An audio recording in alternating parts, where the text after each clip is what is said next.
Arch bishop Mar George Koovakad കർദിനാളായി സ്ഥാനമേറ്റു. വത്തിക്കാനിൽ സ്ഥാനാരോഹണ ചടങ്ങുകൾ നടന്ന അതേ സമയത്ത് തന്നെ കേരളത്തിലും വിവിധ ദേവാലയങ്ങളിൽ പ്രത്യേക പ്രാർത്ഥനകൾ നടന്നു.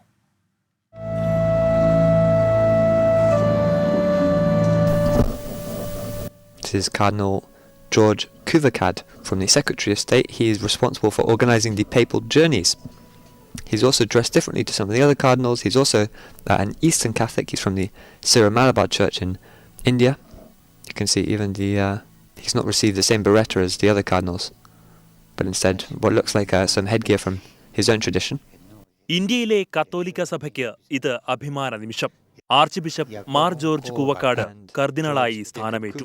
വത്തിക്കാനിലെ സെന്റ് പീറ്റേഴ്സ് ബസിലിക്കയിൽ ഇന്ത്യൻ സമയം രാത്രി 8:30 ചടങ്ങുകൾ ആരംഭിച്ചത്.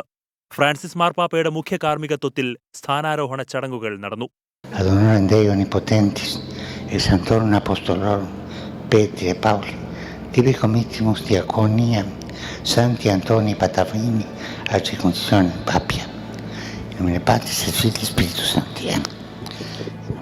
മാർ ജോർജ് കൂവക്കാട് ഉൾപ്പെടെ 21 പേരാണ് കർദിനാൾ സ്ഥാനത്തേക്ക് ഉയർത്തപ്പെട്ടത്.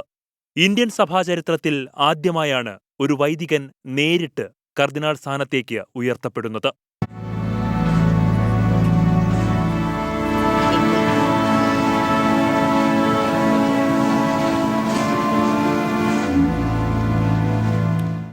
വത്തിക്കാനിൽ ചടങ്ങുകൾ നടന്ന അതേ സമയം കേരളത്തിലെ വിവിധ ദേവാലയങ്ങളിൽ വിശേഷാൽ പ്രാർത്ഥനകൾ നടന്നു.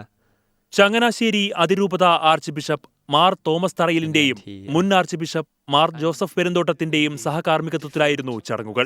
സിറോ മലബാർ സഭ major archbishop Mar Raphael Thattil, കർദിനാൾ മാർ ജോർജ് ആലഞ്ചേരി, സിറോ മലബാർ സഭ മേജർ ആർച്ച് ബിഷപ്പ് കർദിനാൾ മാർ ബസേലിയോസ് ക്ലിമീസ് കാതോലിക്ക ബാവ, കേന്ദ്രമന്ത്രി ജോർജ് കുര്യൻ തുടങ്ങിയവർ സ്ഥാനാരോഹണ ചടങ്ങിൽ പങ്കെടുക്കാനെത്തിയിരുന്നു. News desk 24.